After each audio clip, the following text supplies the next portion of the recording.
Okay, eto, pang-apat.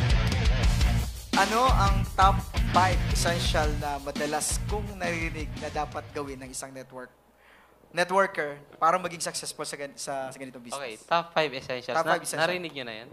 Oh, lagi namin narinig yan, kaya Top may five? nagtanong dito eh. Okay, top 5. Number 1, para maging successful na networker. Number 1, you have to make no excuses. No excuses. Kunyari, nagpa-meeting.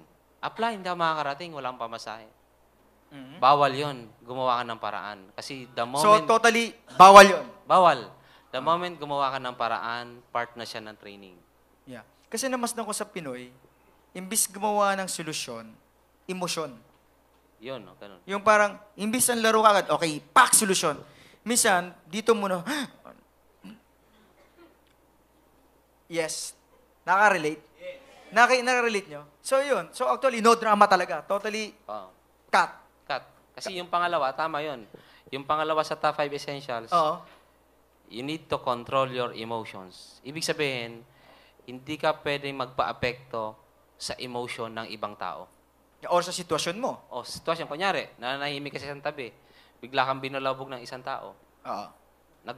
Kunyari, inasar ka, nag-react ka. Sino may problema? Yung isang tao or ikaw na nananahimik? Sino may problema doon? Sino, sa tingin nyo? Ikaw, nananahimik ka sa isang tabi. Bigla kang nilapitan. Sino may problema sa emotion? Siyempre, normalist siya. Yung lumapit. Oo. Ngayon, pag nag-react ka, nagalit ka, malinaw na yung emotion ng isang tao, Na-transfer. na yung na-transfer sa'yo, tinapunan ka ng tawag doon, emotional garbage. Emotional garbage. Sabi mo So, sa katabi mo? Sa Tagalog, tawag doon? Basura. Basta basura. Emotional. Pag tinanggap mo siya, basurahan ka. Ganun. Mabahong emotion. Parang Yun, nila ganun. Maduming emosyon. Madumi, madilim na emosyon. Ganun. Tapos pangatlo, number meron 1, pa to. ano yan? No excuses. Okay. Pangatlo, pangalawa, control your emotions. Pangatlo, be on time every time. Be on time every time. Bakit? Yung Kailangan time conscious yan. ba to? Time conscious? Oh, parang time consciousness, parang ganun. Nyari, nagpatawag ka ng meeting. Ang meeting nyo, 8 o'clock ng gabi. Dumating ka ng 9 o'clock. Ilang oras ang late? 1 hour. The next time na nagpatawag ka ng meeting, darating kayo yung mga downloads mo on time? Hindi na. Temo ilan ang nasayang na oras? 1 oras. Oras ba pera? Yeah. Energy. Ang dami mong sinayang na pera. Mm. Okay? Yung pang-apat naman, Hindi, balik tayo dun sa time. Kasi gusto ko yun eh. time. So, pag delay ka ba lagi sa time, may ano ba to sa ano mo? May konektado ba to sa goal mo? Konektado yan. Di ba sabi mga apps, for every 1 hour na late ka, Oo, yun. ilang years yung delayed? 10 years. 10 years. 10 years delay doon sa goal mo. Sa goal mo, grabe. So, So, dito laging late. Let's say ikaw yung naging attitude mo na lagi kang late na 1 hour. Parang, Andy! Okay, alas 7 nandiyan ako. Alas 7. Tapos alas 8 na, wala pa. So, sa akin, parang hindi na ako guilty o parang wala na ako doon. Kung malate man ako, hindi. Wala na akong pakaram sa situation niya, sa emosyon niya. Wala akong pakaram kung magalit siya. Basta ako, parang wala na ako naramdaman. Lagi na akong late. So, pag naging attitude mo yun yung mag-reflect ngayon sa goal mo na 10 years delay ka. Pero hindi yan eh. Mayroon pang delay ka magbayad ng utang. yun. Connected Kasi na yan. connected yun sa goal Puro mo. delay Delay na din. yun. Oo. Basta pag delay ka, sigurado ito to. Pag delay ka, lagi kang late din ang pagdating ng mga pangarap mo. Malinaw? So, matuwa kayo kung late kayo. Ito, napansin ko lang yan kasi nagtrabaho ako for 8 years sa isang Japanese company. Inobserbahan ko yung mga Hapon, yung mga boss kong Hapon. Laging on time yun. Precise. Sakto. Pag sinabing 7 o'clock, saktong 7 o'clock nandun sila. Ganon ka-precise. So, tiniyan ko, bakit asensado yung mga Hapon? Progressive sila, no? Against sa Pilipino, di ba? Oo. So, this time, baguhin natin Pilipinas. Oo. Gawin natin, tawag doon? Filipino time? Pinoy time. Pinoy time? Hindi, pag sinabi Pinoy time, negative na yan eh. Late yan. Anong maganda? In global time. Filipino on time. Filipino on time. Sa mga Taiwanese, na-observe mo sa kanila? Ano din yan? On time yan. On time, parang mga Japanese, Taiwanese. So, okay. Kahit So- wala silang ligo, basta kailangan nandun sila sa oras. Talagang walang ligo yan. Nandun sila. Ayun ang problema sa Pinoy. Kailangan maligo. Forma muna, walang Ay, oo nga, no? Hindi, totoo. Ang mga Taiwanese, sa experience ko, 5 years din ako sa Taiwan, sa mga Taiwan dito, pag Oo. pumasok yung mga yan sa umaga, kung ano yung pagkagising nila, yun na sila. Karamihan, lalo pag lalaki, karamihan.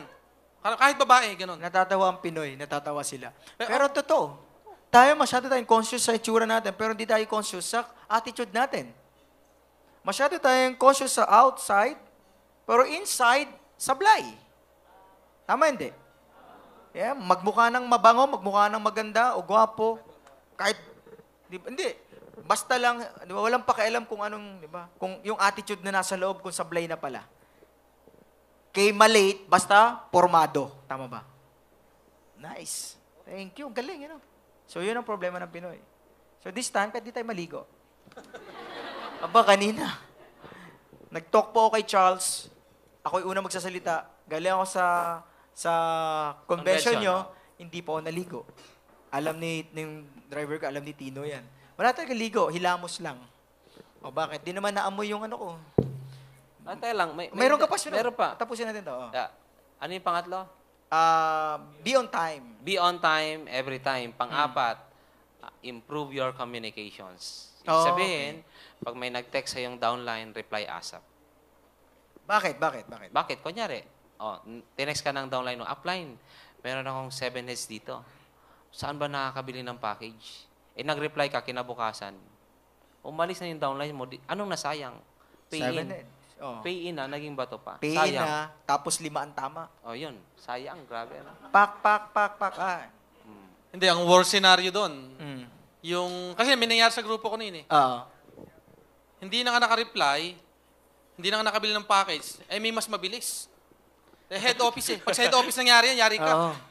Nadali na. May nag-support. Kaya pa sinasabi lagi, speed is the name of the, Speed is the name of the game. Yes, correct. Oh. May nag-support na iba. Wala kang magagawa. Na-support. Na-support. Kaya ako, ang ginagawa ko madalas, yung cellphone ko, lagi ko dala. Kahit nasa CR ako, dala ko palagi cellphone ko. Dala nyo ba lagi? Kahit nasa CR, dinadala Ako ko. naman, parang hindi ko kayang hindi mag-reply. Kasi let's say, kailangan niya yan. Inutangan mo na siya ng time. Parang ganun. So ako kahit nagda-drive ako, nag-reply talaga ako. Kaya nga, mayroon akong drive mate. Diba? May nagda-drive talaga sa akin para lahat nasasagot ko. Pag hindi ako nakakasagot, isa lang yan. Wala akong signal. Kasi ayaw kong, kaya nga, sabi nga, delay pa rin yun. Papasok pa rin yun sa delay, time oo. conscious. Delay ka pa rin. Kahit sa pag-text, delay ka, delay pangarap mo. Could you imagine, sa pag-text lang na delay, nadamay ang pangarap mo? Papayag ka ba nun? Abay, baguhin natin. Tama ba? So, 4 pa lang yun. May dadagdag ka pa. Panglima, protect your integrity. Ang ibig sabihin nun, kapag nangako ka, nagbitaw ka ng pangako, o kunyari, o upline, ikaw yung magtotalk mamaya ng OPP. Hindi ka dumating. Kasi nag-alibay ka sa downline mo. Kasi alam ko, marunong ka na, kaya hindi na ako dumating. Minotivate Bawal ka. yun. Minotivate ka. Ginagawang excuse ng mga networker yun. Bawal yun. Pag nangako ka, kailangan tuparin mo. Part din ng integrity. Bawal masira pagdating sa pera. Okay, may pay-in. Online. Lalo ngayon, di ba? Oh, online. yeah. Daming padalang pera na temp. Nagastos. May mga nangyaring ganun. Nag-date. Yun. Ganun nangyari. Nag-date kinday. Kaya lagi kong madalas sinasabi, kapag kasablay ka sa integrity, next lifetime ka payayaman. Ayun. So, ibig sabihin, medyo dagdag nga ako ng konti doon. Ang ganda ng topic ni Albert regarding sa pera. Bawal talaga masira kahit single cent when it comes in money. O pera, hindi mo pera, nagastos mo. Napaka-importante talaga. Yeah. Naalala mo yung kwento ni Ap Joseph Lim? Na pinagkatiwalaan siya nung nagtayo siya ng BCO. May worth, magkano yun? Worth na... Kay Ate Lea. Oo. Ate Lea Wong. Na that time, pwede naman niyang galawin yung pera, di ba? Or ibenta, wag nang bayaran. Pero, hindi siya nasira doon. Hindi siya nagpasira. Kaya ngayon, Kaya grabe ngayon, ang buhay grabe. niya. Oo. Napakaganda ng buhay niya. Diba? So, anyway, yun, thank you. Thank you sa 5. Pakiulit na yung 5 essential para at least... Kalimutan ko na. Number 1, control, no excuses. No Sabihin, excuses. Tanggalin One? yung mga excusitis. Excuse. Kung may sakit kang excusitis, paggamot mo yan. Saka wala yung mayaman na puro excuse. Oh, wala. Wala yung mayaman. Oo. Wala masensa. Pangalawa, control your emotions. Yan, control emotion. Pangatlo, be on time every time. Pang-apat, Time, improve. improve your communications. Pang-lima, protect your integrity. So, kuha na? Okay, palapak naman dyan. Wala kayo makikita nun sa Google, ha? Wala sa Google. Pag na-search ka nun, walang ganun. Wala. Naobserbahan lang namin yon for 15 years sa Pag-network. Inobserbahan ko yung anong meron sa mga top network leaders. Anong meron sila. Galing. So, tuloy tayo kay Andy naman. So, number 4. Itong pang-apat mong tanong, Andy. Ano yung attitude na meron ka kung bakit ka naging successful? Maganda uling tanong yan, Pro. Galing tali. Positive ka talaga eh. no? Anong attitude? Attitude. Ay, maganda yan. Positive attitude. Right attitude and good learning attitude. Halos lahat puro positive yon. So, pero doon ko na iklaro sa isa na lang. Sa good learning and listening attitude, walang ituturo sa'yo yung, especially yung nagme-mentor sa'yo o yung nagko-coach sa'yo ng mali. So, kung iniutos sa'yo, kasi mahirap, sa una talaga mahirap na sundin mo yung isang bagay na inuutos sa'yo na hindi mo pa nagawa dati. So, doon pa rin papasok yung kailangan humble ka. Humble ka talaga. Kay professional ka, kay sobrang galing mo, top 1 ka, o ano may pinanggalingan mo. Sa negosyo natin na to, nire-respeto natin lahat yan.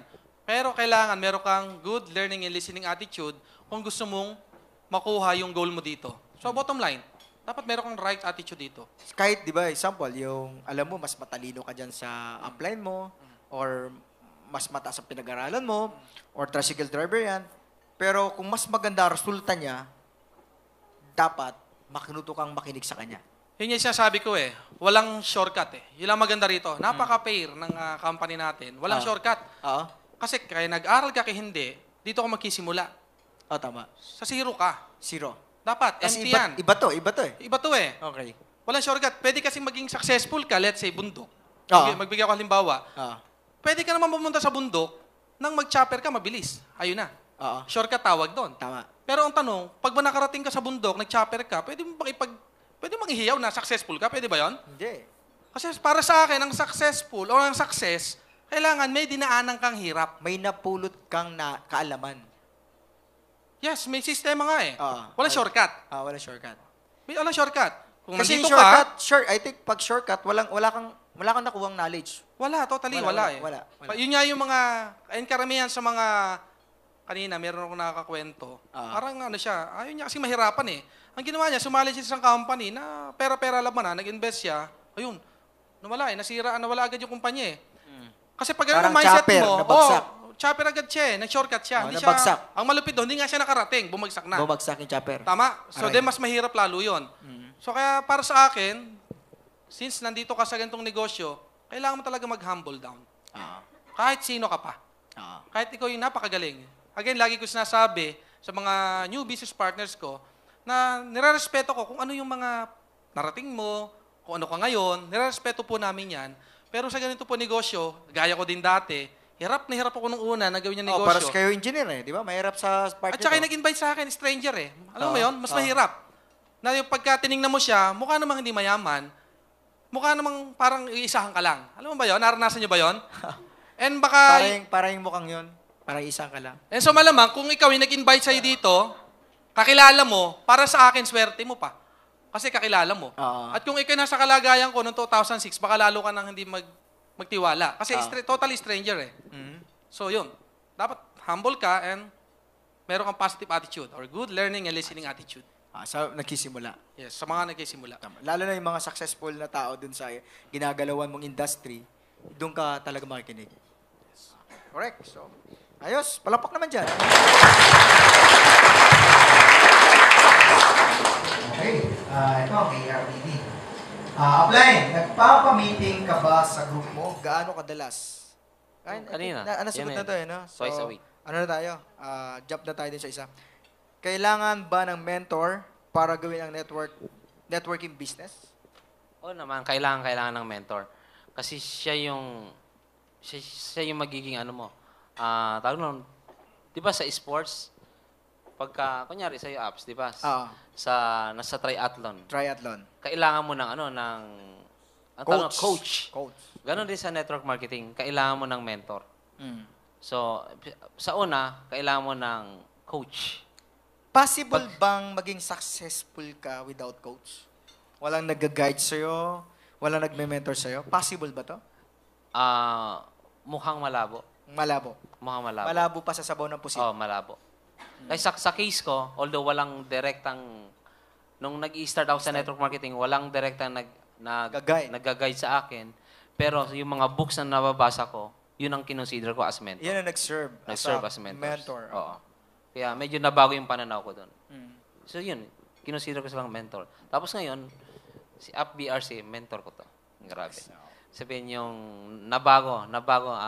Kasi dati, kwento ko na rin yung dati natin. Okay lang.